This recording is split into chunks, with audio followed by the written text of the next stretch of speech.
लग्नाच्या एक दिवस आधी पळाली मुलगी, प्रियकरासोबत लटकलेल्या अवस्थेत सापडला मृतदेह।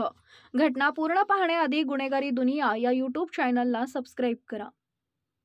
अलीकडेच कानपूरच्या घाटमपूर येथील एका युवतीनं तिच्या लग्नातून पळ काढल्याचं समोर आलं होतं। आता 5 दिवसांनी ती गळफास घेतलेल्या अवस्थेत सापडली।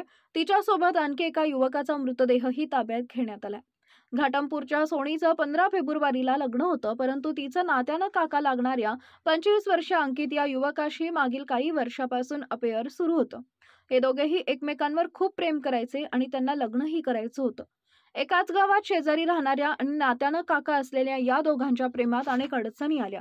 आपलं लग्न होणार नाही हे दोघांना माहीत होतं। अंकितने याआधीही सोनीला घरातून पळून जाऊ असं म्हटलं होतं, परंतु तेव्हा तिनं घर सोडण्यास नकार दिला।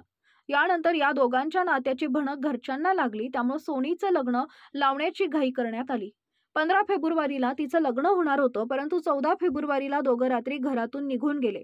घरच्यांनी लग्नाची तयारी केली होती, मंडप सजला होता, मात्र मुलगीच घरात नव्हती। अंकितही घरात नव्हता हे कुटुंबाला कळलं, त्यामुळे ते दोघे एकत्र पळालं हे सगळ्यांच्या लक्षात आले। संबंधित प्रकार पोलिसांना कळवण्यात आला। घरच्यांनीही सगळीकडे शोध घेतला, परंतु दोघांचा थांगपत्ता लागला नाही। बुधवारी संध्याकाळी घाटमपूर पासून काही अंतरावर एका मोडकळीस आलेल्या घरात दोघांचा मृतदेह गळफास घेतलेल्या अवस्थेत आढळला। या दोघांनी एकत्र आत्महत्या केल्याचं समोर आलं। पोलिसांनी घटनास्थळी पोहोचून पंचनामा करून मृतदेह पोस्टमॉर्टमला पाठवले। या घटनेबाबत दोघांच्या घरच्यांनी काहीही बोलण्यास नकार दिला। घरात लग्नाचं वातावरण होतं, त्यात मुलगी पळून गेली आणि 5 दिवसांनी तिचा मृतदेह सापडला, यामुळे कुटुंबातला मोठा धक्का बसलाय।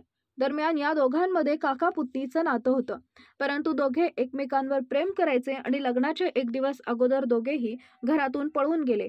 प्रेम प्रकरणातून दोघांनी आत्महत्या केल्याचा अंदाज आहे।